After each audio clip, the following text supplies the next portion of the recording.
is good. So that should be good. That should be all right. So here we go. Now we're up and going. Hey, Kim McIntyre here, the brain healer. We're going to talk about tapping today. Now, literal tapping, that's easy. It's easy to go through the points.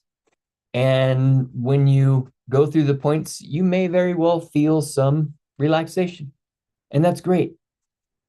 But when I teach tapping, we don't want to, we're not just using tapping to relax ourselves in the moment.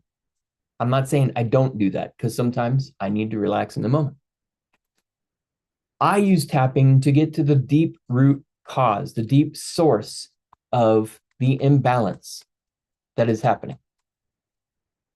The root cause. And the root cause might have happened way before you got married to your significant other or whatever's going on in your life. And when I tap, as you see, I'm tapping on my hands also. I'm not just tapping on my head. Now you can download my protocol on my website, kimmcintyre.com. The reason I tap on all these points is because that's how I was taught. And it works for me.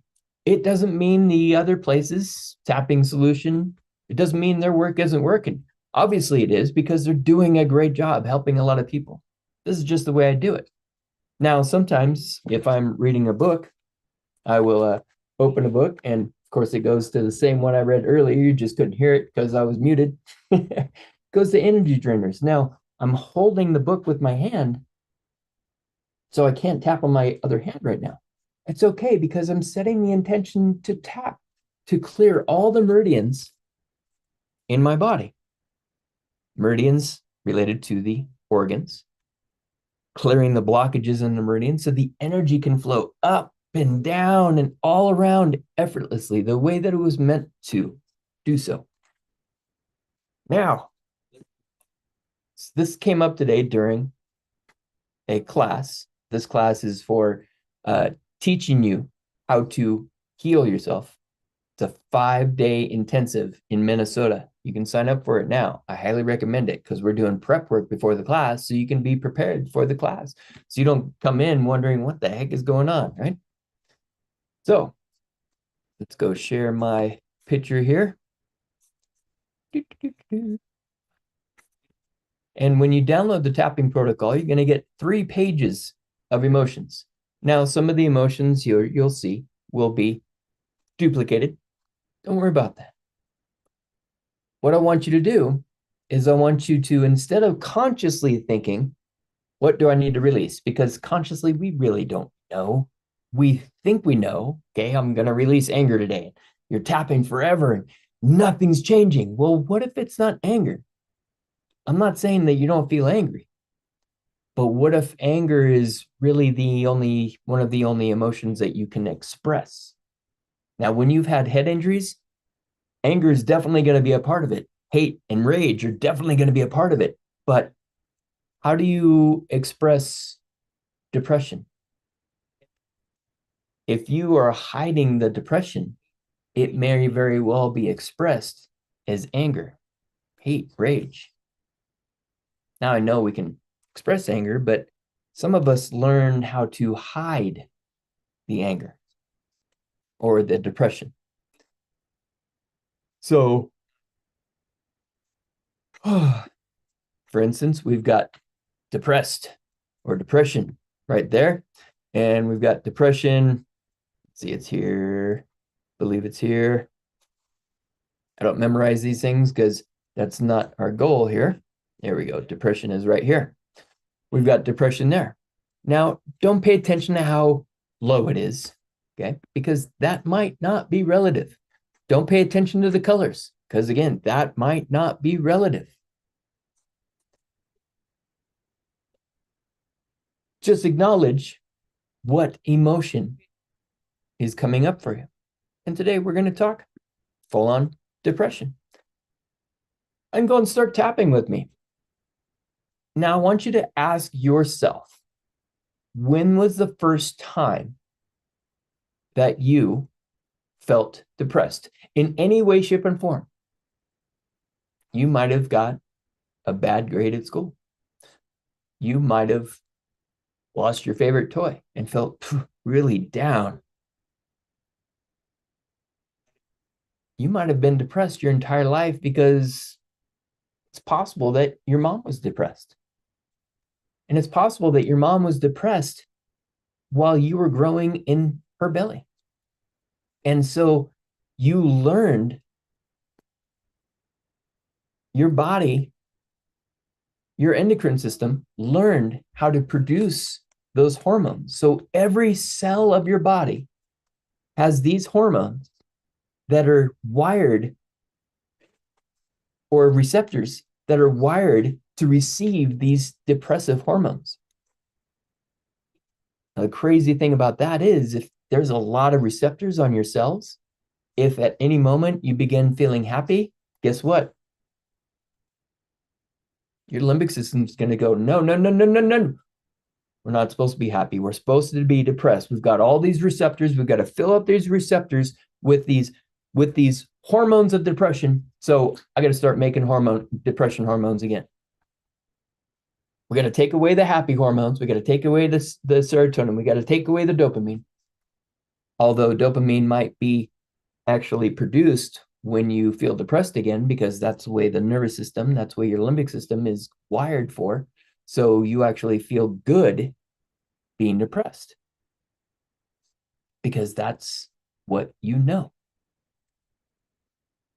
So when you work with me, when you do this for yourself, we're setting the intention to shut down the receptors, literally close the receptors that are open for the depression hormones.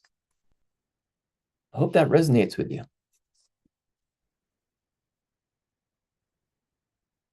If it does, put something in the chat. I see there might be somebody here watching. Put something in the chat if that resonates with you. That resonates, that I have depression receptors, or I have sadness receptors, or I have addiction receptors, or blame or worry, or the negative self-talk. As long as I am talking negatively about myself, then I feel good. And if I start trying to change my ways, then I'm not going to feel good. And that's one reason why we tap. We tap to acknowledge the negativity and give ourselves permission to release the emotional attachment to it, whether that be depression or doubt or discouragement or victimhood or losing our will to live. Been there, done that. It's not any fun when you lose your will to live. My mom experienced that. She followed through. I did not follow through. Luckily, I found my way into massage school, or I was pushed my way into massage school. And I've healed myself so that those thoughts that were on my mind every single day have gone away. Now, they came back up in December. I hit my head twice in December. One day I ran into a mountain biker. We ran into each other. No big deal, right? But I've had a lot of head injuries, so it brought some stuff up. I didn't see it though. The next day I crashed skiing. This is the week before Christmas. Now I realize I'm still tapping. I'm still tapping right now because there might be some things in relation to this story that I have not healed. I highly recommend that you tap along too, because there might be things in this story that might trigger things within you. So this is a great opportunity for you to literally help yourself heal while I tell my story of woe. It's not a story of woe. It was at the beginning because I was a bit freaked out, but I'm grateful that it happened now because it took me into a deep dive that has helped me understand the brain and the body and its relationships at such a deeper level that I'm healing things within my brain and my body that I did not even know was possible to heal. It's very exciting. So anyway, the second day I hit my head skiing. I wasn't even doing anything cool. I just wasn't paying attention. My ski started snaking and bam, hit the ground. Didn't see any stars. Got up, shook my head. No big deal. I'm going to go home anyway, just in case, right? Well, the next week, I thought I was sick. I was on the couch. I would get up, go downstairs, crawl up on the couch, turn on the TV, and I'd be on the couch on the couch watching TV all day. Going to sleep, waking up, going to sleep, waking up all day long, not hardly eating anything. I just thought I was sick. Facebook said there's a cold going around. I must just be sick, right? The only day I got up was Christmas because my daughter was home. Next week, I've got this massive frigging headache. It's destroying me, and I'm still on the couch. And I'm taking magnesium. I'm not taking any painkillers because that's not me. I got to find the source, right? And for some reason, I thought I'm going to take my blood pressure, which I never take my blood pressure because I don't have high blood pressure. And my blood pressure was 170 over 95, and I was scared. I thought my daughter was going to come home and find me dead on the floor. So I start researching what causes high blood pressure. Concussions came up. Holy shit, I didn't know I had a concussion, maybe even two, because when I ran into the mountain biker, it wrenched my head straight back. My helmet got caught on his jacket or his backpack or something. And so I started doing the research as to what's going on in the brain and everything. Boom, within 3 days, blood pressure's down. I'm good. And it was going down each day. So I knew I was on the right path. And headaches were gone, but I was still fuzzy. If I jumped around at all, I went for a jog one day and all of a sudden I'm on the couch the next day. Concussions are bad news, dude, especially when you've had a whole lot. They build up and build up and build up. And guess what else is related to concussions? Parkinson's disease, dementia. I haven't seen it yet through my studies, but I'm wondering if epilepsy has something to do with head injuries or imbalances in the cranial bones, because guess what? All of those cranial bones, apologies here. Where am I? I lost my way. All these cranial bones move independently of each other, contrary to popular belief. But they do. And when we can get them moving properly again, back in the day, my sunglasses always were on my face, cockeyed. I thought it was my cheap sunglasses. They weren't cheap. They were friggin' Arnett's, dude. Right? And now my eyebrows are all balanced because I've done the healing that I needed to do. Okay, so we're going to go back into the emotions. So again, ask yourself, what page do I need? Do I need this one? Do I need this one? Do I need, oh, I need something here. Do I need something on the bottom? Nope, I need something on the top. And I'm muscle testing all of this. Muscle testing my gut. You didn't see me flicking my fingers. My hand wasn't high enough. So I test the lines. That one, that one, that one, that one. Oop, that one. I need to work on feeling worthy.